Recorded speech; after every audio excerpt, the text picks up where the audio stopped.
Hello बच्चों, कैसे हैं आप सब? I hope you all are doing great. Welcome to your SST class. So in previous class हमने अपने पॉलिटिक्स के चैप्टर नंबर फर्स्ट को कवर किया था एंड आई होप कि आपने अच्छे से उस चैप्टर को रिवाइज कर लिया है, क्योंकि उस चैप्टर में हमने इनइक्वालिटी, डिस्क्रिमिनेशन और प्रिजुडिस को कवर किया था। Right now in today's class हम बात करने वाले हैं अपने नेक्स्ट चैप्टर की and the title of the chapter is what is government. हम देखने वाले हैं कि गवर्नमेंट क्या होती है, सरकार क्या होती है। Right so why do we need a government? सबसे पहला क्वेश्चन तो यही अराइज होता है कि हमें इस गवर्नमेंट की जरूरत क्यों है।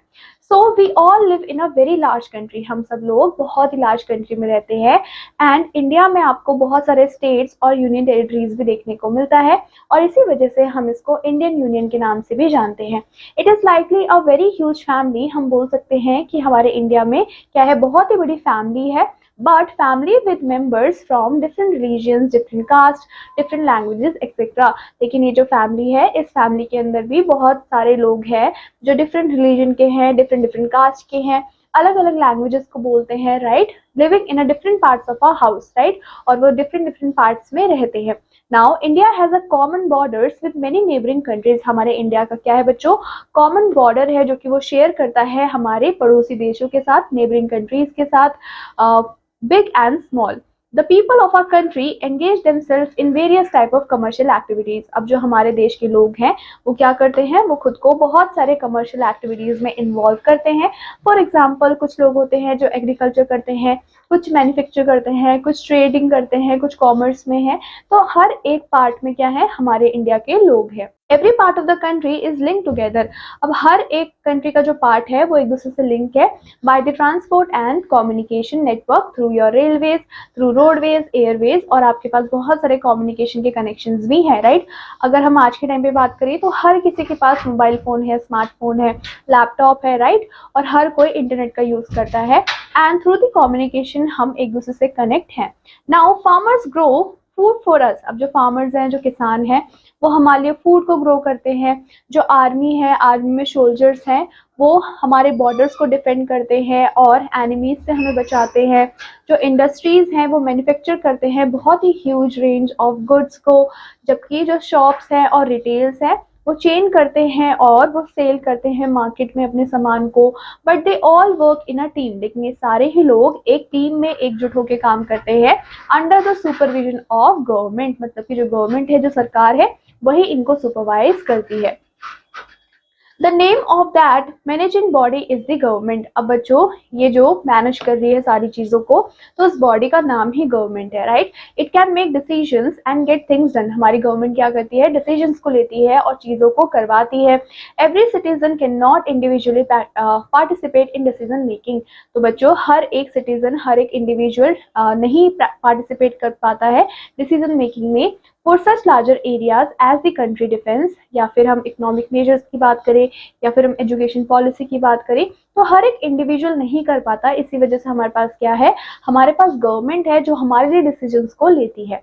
Now these things are carried out by a separate body. अब बच्चों ये सारी चीजें एक सेपरेट बॉडी कवर करती है under the guidance of central government. Now the government is an organisation. हम क्या बोल सकते हैं कि जो गवर्नमेंट है, सरकार है, वो एक ऑर्गेनाइजेशन है या फिर एक एजेंसी है through which the political system exercise it's authority. ये क्या करता है, ये पूरा पॉलिटिकल सिस्टम है जो कि अथॉरिटी पे बेस्ड है, जो कि रेगुलेट करता है पब्लिक पॉलिसी को, एडमिनिस्टर करता है उसके सब्जेक्ट्स को। अगर हम मॉडर्न सोसाइटी की बात करते हैं तो जो गवर्नमेंट है वो बहुत ही इंपॉर्टेंट या फिर आप बोल सकते हो क्रूशियल रोल प्ले करती है in every field of life. Government has to oversee many activities. हमारी सरकार को बहुत सारी एक्टिविटीज को देखना होता है, जैसे कि जो भी सिटीजन है उनका वेलफेयर कैसे करना है, कैसे रन करवाना है पोस्टल और रेलवे सर्विसेज को, कैसे मिंट करना है कॉइन्स को, कैसे मेंटेन करना है लॉ एंड ऑर्डर को, कैसे रशिंग असिस्टेंस प्रोवाइड करनी है in case of natural disaster. ये सारी ही चीजें कौन मैनेज करता है, हमारी सरकार हमारे लिए मैनेज करती है। So the government does these things on the behalf of the people by providing leadership to the country. And वो क्या करती है, वो लीडरशिप को प्रोवाइड करती है, वो डिसीजंस को मेक करती है और जो भी डिसीजन बेस्ट होता है उसको इम्प्लीमेंट करने का काम भी किसका होता है, गवर्नमेंट का होता है। नाउ यहाँ पे आपको पिक्चर में भी दिख रहा होगा कि ये क्या है, गवर्नमेंट कैरीज डेवलपमेंट वर्क, मतलब कि मेट्रो सिटी को बनाना। उसके अलावा a magistrate maintains law and order. Now coming to our next topic which is levels of government, right. तो आपने अपने प्रीवियस क्लासेस में देखा होगा कि लेवल्स होते हैं गवर्नमेंट के भी, राइट। तो इंडिया हमारा बहुत ही वास्ट कंट्री है जिसमें 28 स्टेट्स हैं और आपके 8 यूनियन टेरिटरीज भी होते हैं। Now some of it states are larger, अब कुछ स्टेट है जो लार्जर है और इतने लार्जर है कि वो किसी भी यूरोपियन कंट्री से भी ज्यादा बड़े हैं। The government work at different levels to govern the entire country efficiently. तो पॉसिबल नहीं हो पाता है कि गवर्नमेंट क्या कर पाए, पूरी कंट्री को एक साथ देख पाए। तो इसी वजह से गवर्नमेंट ने भी क्या किए हैं, कुछ बॉडीज बनाई हैं जो कि हर एक स्टेट को संभालती हैं या फिर हर एक यूनियन टेरिटरीज को संभालती हैं। So different areas have different social and economical background, और हर एक एरिया का क्या है, हर एक एरिया का डिफरेंट सोशल और डिफरेंट ही इकोनॉमिकल बैकग्राउंड है।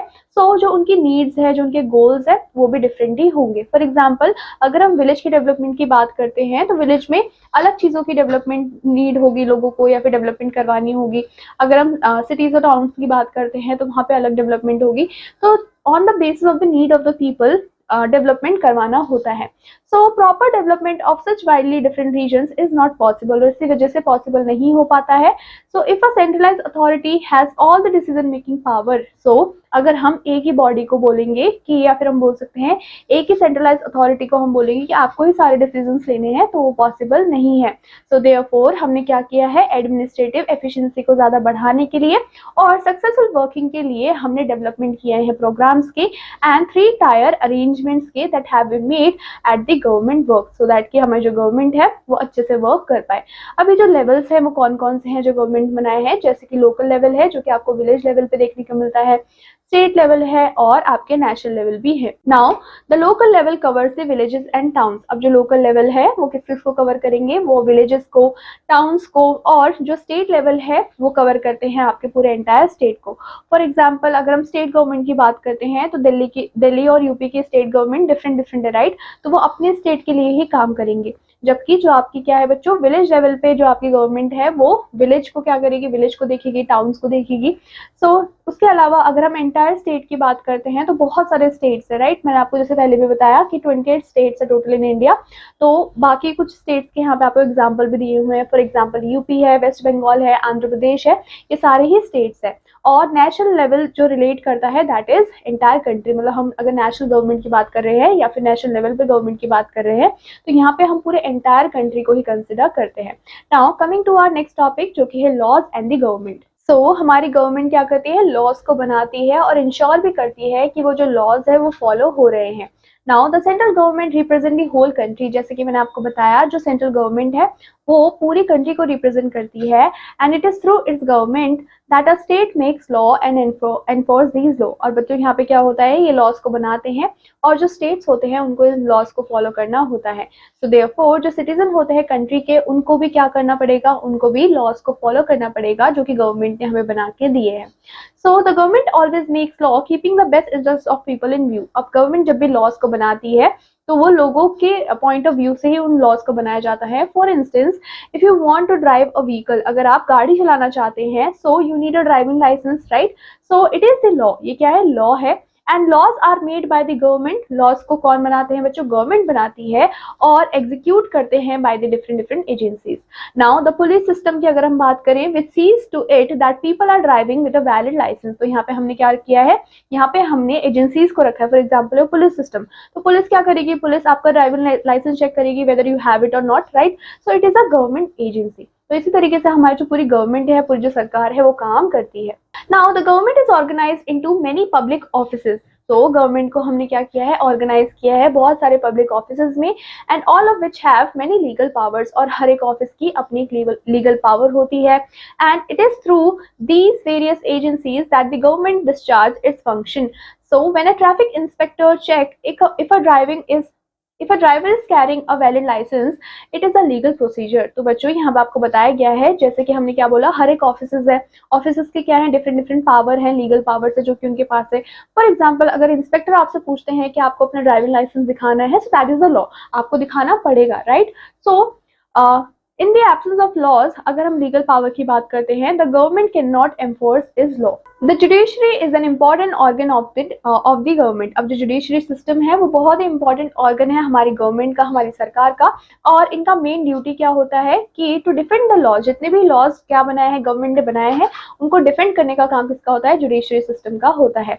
इफ पीपल और public officers violate a law, अगर कोई भी लोग क्या करते हैं, वायलेट करते हैं हमारे रूल्स को, लॉ को, and this can be punished by the judiciary, तो जो जुडिशरी है वो क्या कर सकती है, वो उस इंसान को पनिश कर सकती है। For example, if there is any discrimination in the employment on the basis of caste, religion और सेक्स, तो यहाँ पे आपको बताया गया है कि अगर कोई भी डिस्क्रिमिनेशन होती है कि एम्प्लॉयमेंट उनको नहीं देंगे on the basis of caste, on the basis of religion, on the basis of sex, तो जो विक्टिम है वो अपना जो मैटर है उसको कोर्ट तक लेके जा सकता है, एंड जो कोर्ट है वो क्या करेगा, वो एडमिनिस्टर करेगा कि जो पर्सन है उसको जस्टिस मिले और उसको कंपनसेशन भी दिलाएगा और वो क्या करेगा, जो भी गिल्टी पर्सन होगा उसको पनिश भी करेगा।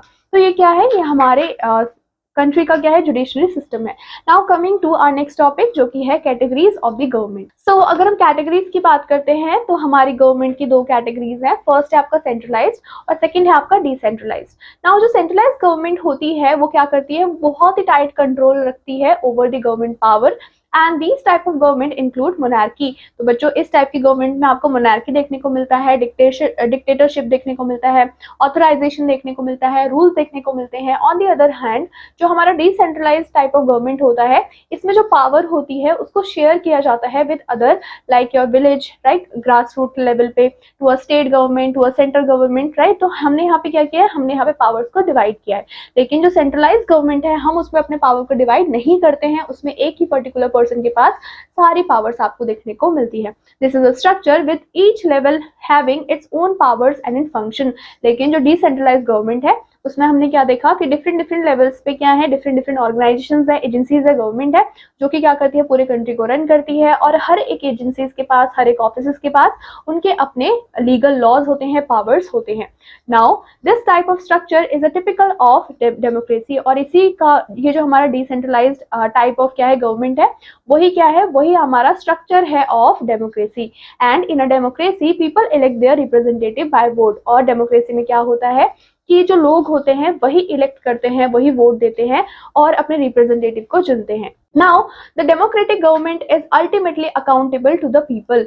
So, government has to work according to the will of majority of voters. So, government को क्या करना पड़ेगा, government को काम करना पड़ेगा according to the will of majority of voters, and a government that fails to do so can lose the confidence of the people and be thrown out of the power in the next election.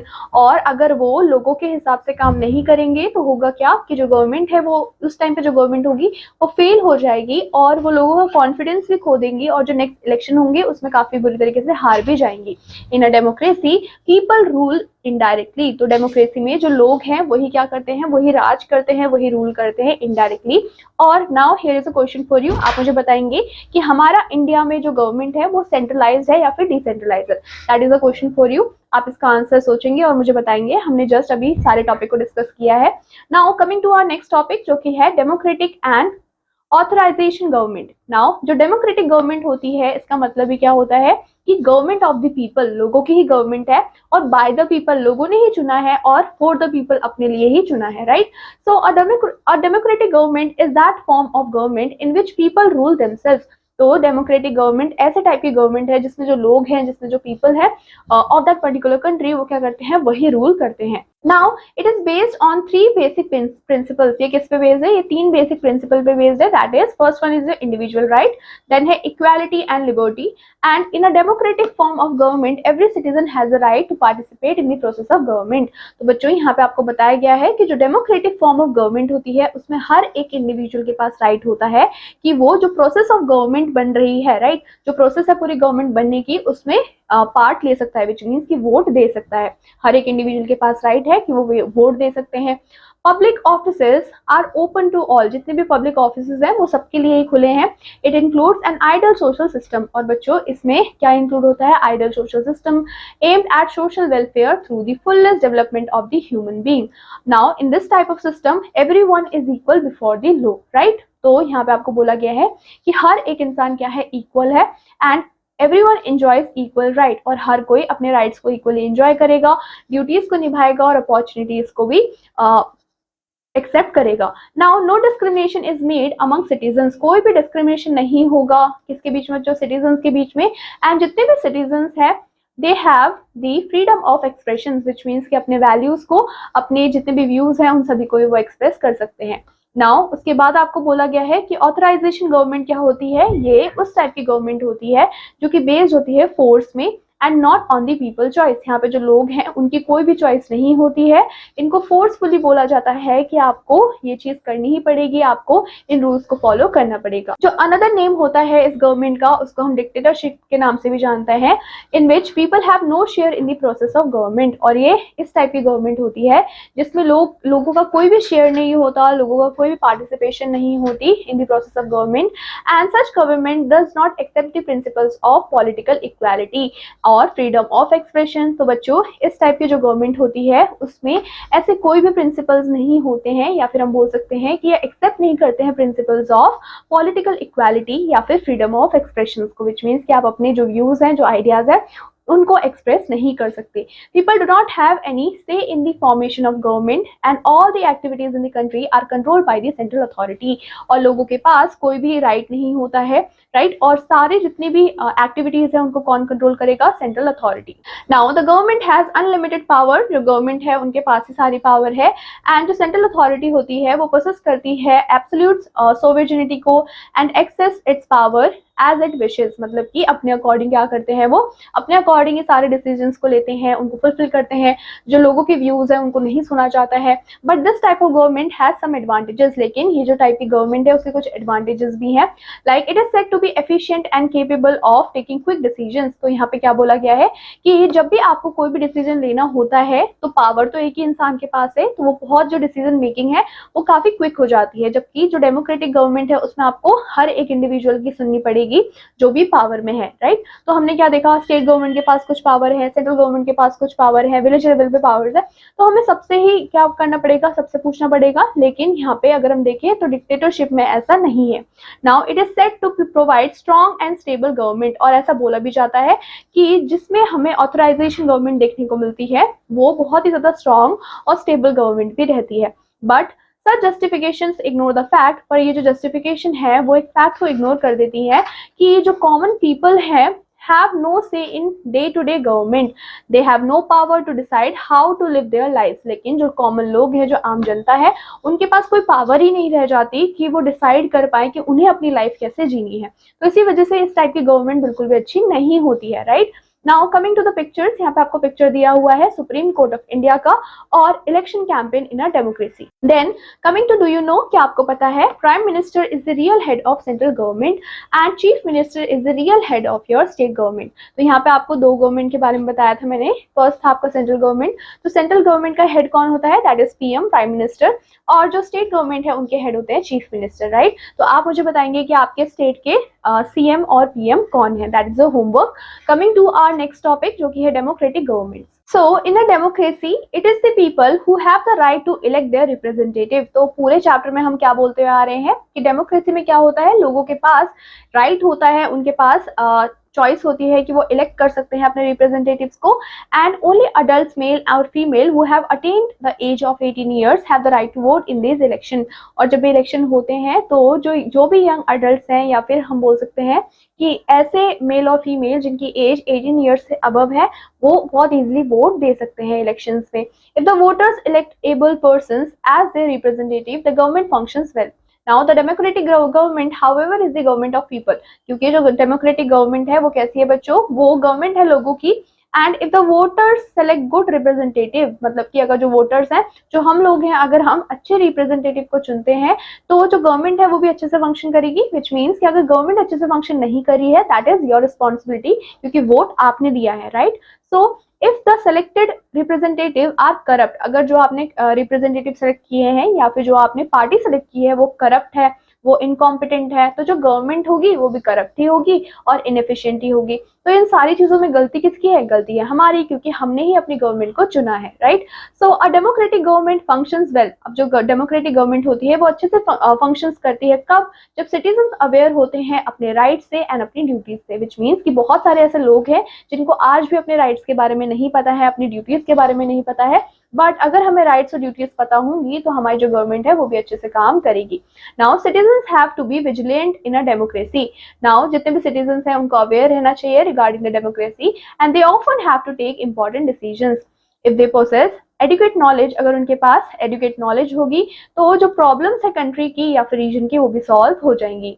और वो कैसे होंगी? क्योंकि वो problem के according correct decisions ले लेंगे। Therefore citizens should keep themselves up to date through newspaper. और इसी वजह से जो सिटीजंस हैं उनको खुद को अप टू डेट रखना पड़ेगा, और अप टू डेट रखने के लिए न्यूज़पेपर पढ़ सकते हैं, रेडियो में न्यूज़ सुन सकते हैं, टेलीविजन देख सकते हैं, पब्लिक मीटिंग्स देख सकते हैं, अदर मीडिया का यूज भी कर सकते हैं। बट हमें क्या रहना है? हमें अप टू डेट रहना है।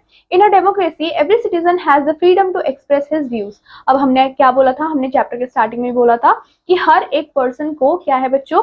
राइट है कि वो अपने व्यूज को, अपने आइडियाज को शेयर कर सकता है, एक्सप्रेस कर सकता है। ये क्या है? ये हमारे फंडामेंटल राइट में भी आता है। सो likewise he should understand that, उनको ये भी अंडरस्टैंड करना चाहिए, others also want that he should understand their view points की। मतलब जो अदर्स लोग हैं, जो बाकी के लोग हैं, वो भी यही चाहते हैं कि तुम उनका भी पॉइंट ऑफ व्यू समझो। ऐसा नहीं करना है कि आपको अपने पॉइंट ऑफ व्यू बता देने हैं लेकिन आप दूसरों का सुन ही नहीं रहे हैं, तो वो डेमोक्रेटिक नहीं होगा।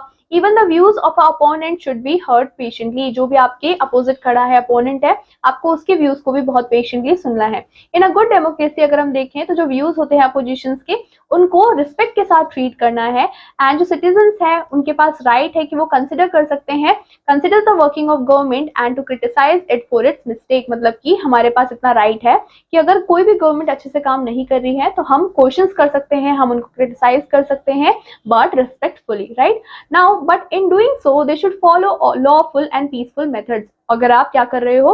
अगर आप अप्रूव नहीं करते हो गवर्नमेंट की पॉलिसीज को तो आप प्रोटेस्ट कर सकते हो, लेकिन वो जो प्रोटेस्ट आप कर रहे हो वो पीसफुल मेथड में होना चाहिए, right. Now coming to our next topic which is representative democracy. So in a democratic government लोग क्या करते हैं? लोग इलेक्ट करते हैं अपने रिप्रेजेंटेटिव को, एंड वो जो रिप्रेजेंटेटिव है वो वर्क करता है on the behalf of people, right. तो जितनी भी पॉलिटिकल पार्टीज होती हैं वो क्या करते हैं? वो इलेक्शन के लिए खड़े होते हैं, and our country is an example of representative democracy. और हमारी कंट्री क्या है? एक एग्जांपल है, क्योंकि हमारी कंट्री में क्या है? बहुत सारे पॉलिटिकल पार्टीज हैं जो कि इलेक्शन में खड़े होते हैं और लोग उन्हें वोट देते हैं। The parties explain their programmes to the voters. अब पार्टीज क्या करती हैं? हर एक पार्टी के अलग अलग एम्स होते हैं, ऑब्जेक्टिव्स होते हैं, राइट। तो वो अपने स्ट्रैटेजी को बताते हैं टू दी वोटर्स। एंड जो पॉलिटिकल पार्टीज होती हैं वो बहुत ही इंपॉर्टेंट रोल प्ले करती हैं इन अ डेमोक्रेसी। अगर पॉलिटिकल पार्टीज नहीं होंगी तो हमारे पास ऑप्शंस भी नहीं होंगे, तो डेमोक्रेसी फॉलो भी नहीं हो पाएगी। So they work as a link between the masses and the government. तो बच्चों ये जो पार्टीज हैं ये क्या है? ये एक लिंक है, ये हमें जोड़ के रखती है मासेस से, मतलब लोगों से, और गवर्नमेंट से। They organise public opinion. ये लोग क्या करते हैं? ऑर्गेनाइज करवाते हैं पब्लिक ओपिनियन को on a various issues of public interest, and वो सपोर्ट भी करते हैं और अपोज भी करते हैं measures taken by the existing governments की। Now often there are independent candidates. क्या होते हैं बच्चों? इंडिपेंडेंट कैंडिडेट्स भी होते हैं जो कि फाइट करते हैं इलेक्शन पे एज देयर ओन। नाउ जितने भी रिप्रेजेंटेटिव इलेक्टेड हैं by the people of legislature, now the political party which wins a majority of seats in the legislature forms the government। तो जिनको सबसे ज्यादा वोट मिले होते हैं या फिर ऐसी पॉलिटिकल पार्टी जो कि मेजॉरिटी में सीट्स को जीती होती है, वही क्या करती है? वही फॉर्म करती है अपनी गवर्नमेंट को। सो दस representative democracy in one sense means rule of the majority. तो बच्चों यहाँ पे डेमोक्रेसी का और एक रूल है, दैट इज अगर मेजॉरिटी में वोट होगा तो वही चीज यहाँ पे होगी। Representative belonging to other political parties being in the minority. तो जिनको कम वोट्स मिले हैं, जो माइनॉरिटी में है, वो फॉर्म करेंगे the opposition in the legislature. And sometimes होता क्या है? When no single political party is in the majority, जब कोई भी पार्टी मेजॉरिटी में नहीं होती है तो वन और more of the contesting political parties join hand. तो इस टाइम पे क्या होता है? जब टाई हो जाता है फॉर एग्जाम्पल, तो क्या करते हैं? दो पार्टीज हाथ मिला लेते हैं और वो फॉर्म करते हैं गवर्नमेंट को। नाउ ये जो अलायंस इन्होंने बनाई है उसको हम बोलते हैं coalition government. Now there can also be situation, ऐसी सिचुएशन भी हो सकती है जहां पे जो पार्टी है उनको लार्जेस्ट नंबर ऑफ सीट्स मिलती है and though not majority of seats forms the government with the support of other political parties and independent members, right? So majority rule does not mean ignoring the views of minority. तो यहाँ पे जो majority में votes हैं इसका मतलब ये भी नहीं है कि हम minority को ignore कर रहे हैं. In India before independence, अगर हम आज़ादी के पहले की बात करें तो a small minority was allowed to vote, मतलब बहुत ही small ऐसे minority थे जिनको allow था कि वो vote कर सकते हैं. Several national leaders थे जिन्होंने कमेंट किया इस प्रैक्टिस को, मतलब अबॉलिश कर दिया एंड डिमांड किया कि हर एक अडल्ट के पास राइट होना चाहिए वोट करने का. Now this is the basic principle of a representative democracy, और यही क्या है, यही बेसिक प्रिंसिपल है हमारी डेमोक्रेसी का, एंड इसी को ही हम यूनिवर्सल अडल्ट फ्रेंचाइजी के नाम से भी जानते हैं. Now a democracy is successful only when all the citizens have right to vote. अब जो डेमोक्रेसी है वो कब सक्सेसफुल मानी जाएगी, जब हर एक इंडिविजुअल के पास क्या है, राइट है वोट करने का और वो अपनी गवर्नमेंट को आराम से चुन सकती है. तो उसी को हम बोलते हैं डेमोक्रेसी. तो बच्चों इसी के साथ हमारा ये चैप्टर यहाँ पे कंप्लीट होता है. आई होप आपको ये चैप्टर अच्छे से समझ आ गया होगा. आई होप आपको गवर्नमेंट अच्छे से समझ आ गया होगा. Now I will meet you in your next class with your next interesting chapter. Till then take care and bye bye.